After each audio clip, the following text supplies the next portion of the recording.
Hey everybody, I'm Dr. Corbin, And I'm Dr. Madrano.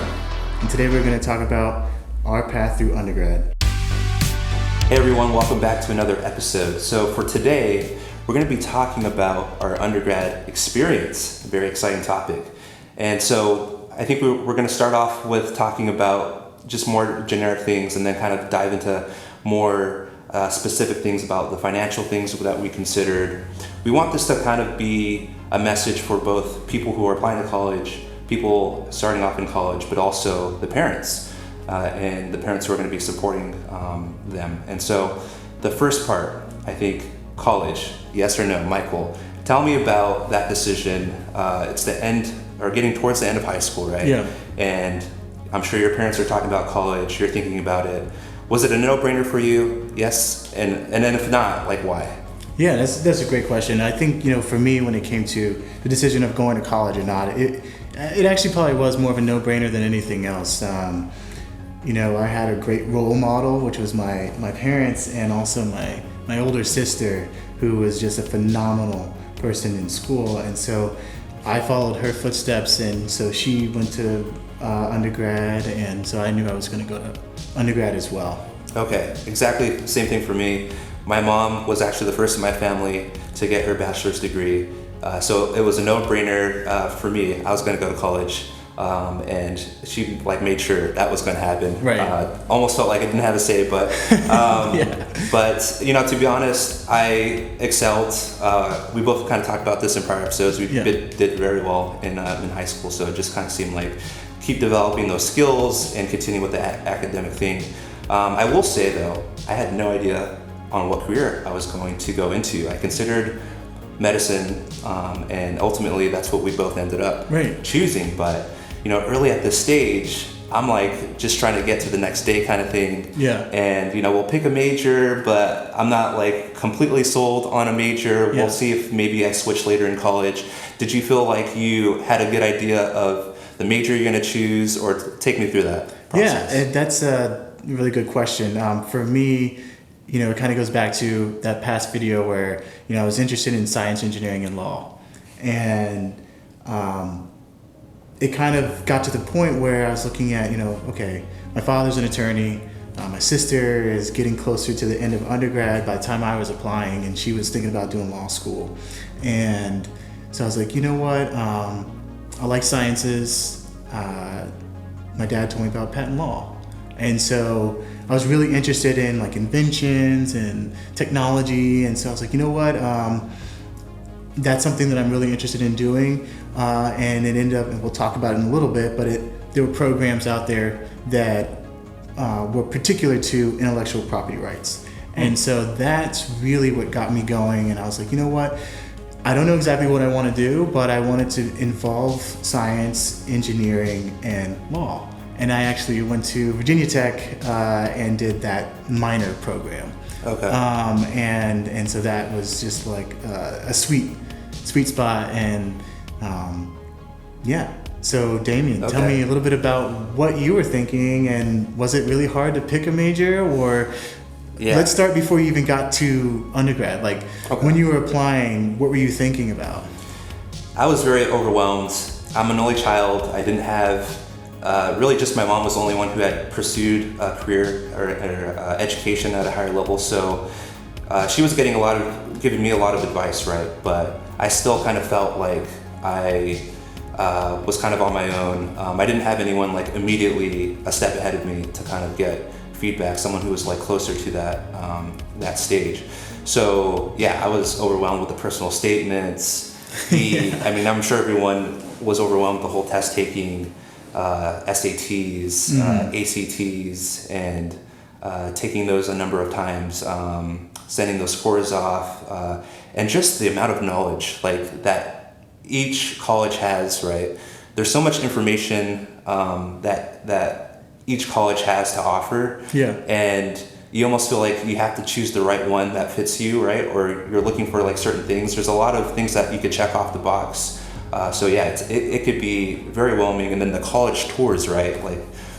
It all just sort of happens through several months, and it just kind of almost feels nonstop. Right. When it comes to choosing a major, I actually chose biology, right? And a lot of people who go into medical school, one of the most common majors is biology. But to be honest, I didn't exactly know where that would lead me.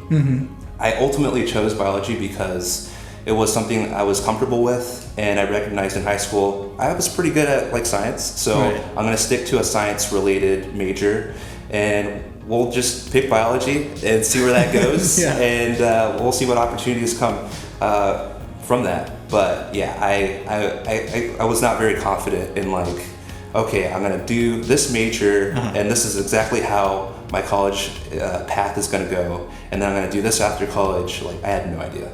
Gotcha. Awesome. Okay, so Damien, tell me, what were some of the concrete factors that led you to pick where you picked for undergrad? So I applied to a lot of schools. Most of them were within California where I live, and maybe a few of them were out of state. I don't remember getting any acceptances out of state, which was fine because I preferred to stay closer to home anyways.